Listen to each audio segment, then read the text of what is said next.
Hey guys, welcome back to my channel and thank you so much for stopping by as usual. So if you're trying to figure out what to do with that ground beef that's in your refrigerator, well, I'm going to show you how to make some Salisbury steak with it. So if you want to see how I make mine, then keep watching. But before we get started, please don't forget to like, share, and subscribe to my channel. Thank you so much to all of my new subscribers. I cannot forget about you guys.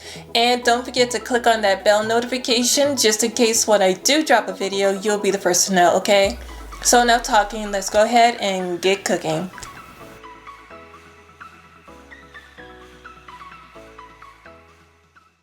You guys, I'm going to make a delicious onion and mushroom gravy for my Salisbury steaks. So I'm going to start off by slicing up one medium-sized onion.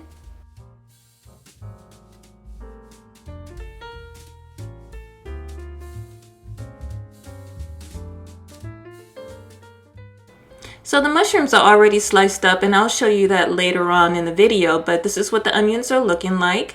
So I'm going to set this to the side and I'm going to slice up one more vegetable and I'm going to take 1/2 of a red bell pepper. I'm going to take the core out and I'm just going to chop this up into small pieces.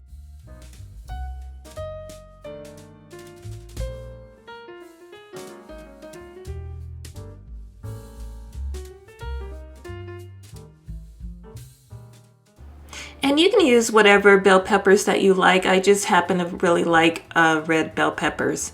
So I'm done with that. I'm just going to set this to the side and I'm going to get started mixing up the meat. Now this is the ground beef that I usually buy from Walmart. It's the ground sirloin and it has less fat and I don't know, it just tastes better to me for some reason. But I'm just going to take a medium-sized bowl and just take a fork and just break it up. And right now I'm just going to take 1 egg. I'm going to crack that into the meat. It's almost like making a meatloaf. And I'm also going to add 1/3 cup of Italian breadcrumbs. And now I'm going to go ahead and add those chopped red bell peppers. And I'm also going to add 2 teaspoons of garlic powder, 2 teaspoons of onion powder,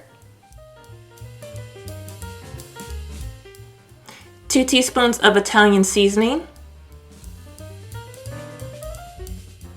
And of course at the end I'm going to add some sea salt.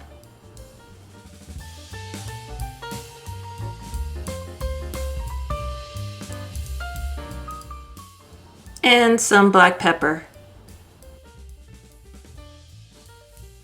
And before I'm done, I'm going to add 1 tablespoon of Worcestershire sauce. Hope I'm saying it right. It goes really well with beef.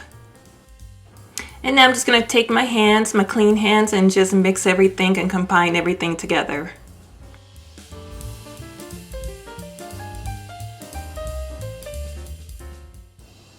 Okay, so this is what we're looking like. The meat looks really good, ready to make into patties. And I forgot to mention earlier, I used a pound of ground beef and it can make up to 4 to 6 patties, just depending on how big you like, you know, your patties. And I like to make them kind of like medium-sized big. So I'm going to go ahead and make 4 patties.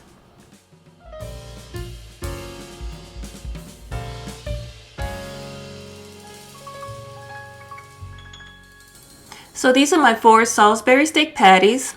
They look really amazing. So it's time to move over to the stove. So let's get started on the gravy. And I'm going to melt 5 tablespoons of unsalted butter.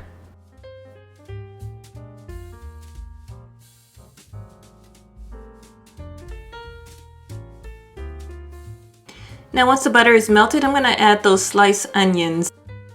So this is going to be the base of the gravy and the onions are going to take a little bit more time to cook down, so just continue to stir and saute over medium heat.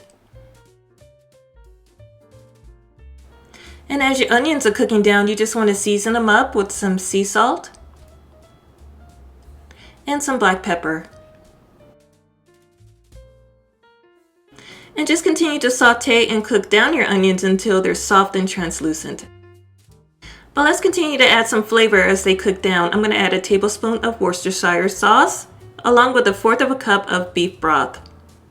And this entire process is going to take between 7 and 10 minutes over medium heat.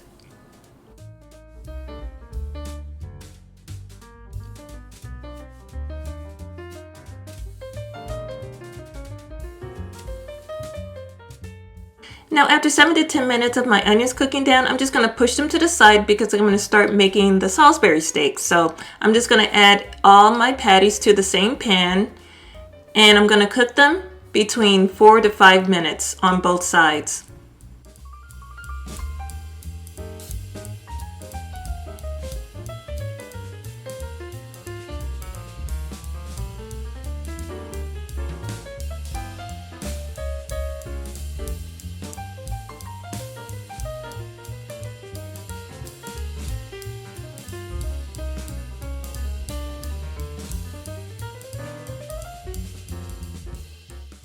Now once my patties are done cooking for 5 minutes on both sides or until they're well done, I'm just going to remove them from the pan.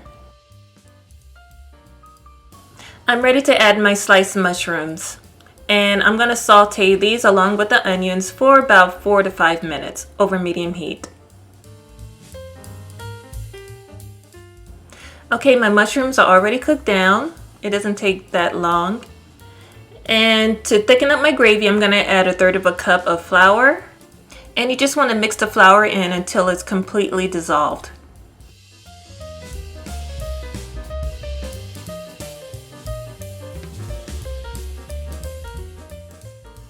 And now I'm just going to add and stir in 2 cups of beef broth. And just take a wooden spoon and just continue to stir, scraping up the bottom of the pan because you want to grab all that flavor sitting at the bottom. And you'll notice that the gravy is going to start to thicken up, and this is going to be over medium heat.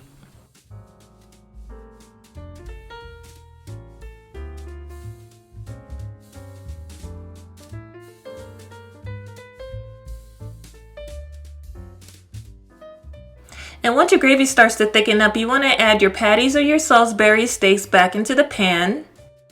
And your meat is going to continue to cook, and it's going to add so much flavor to your gravy.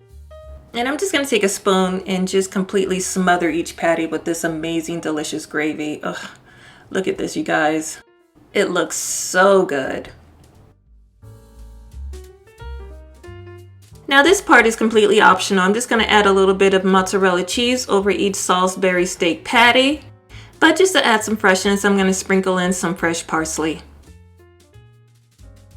I'm going to continue to let this simmer on a low heat between 5 and 10 minutes so that all of these flavors can come together.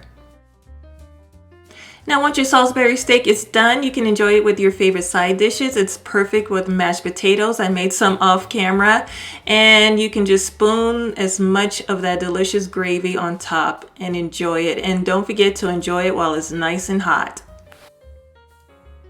But we are all done, you guys. If you enjoyed this video, please give it a big thumbs up. I really appreciate it. Share this recipe with everybody you know. Follow me, tag me on Instagram, take a picture. I would love to see it. And if you give this recipe a try, please leave a comment down below and let me know what you think.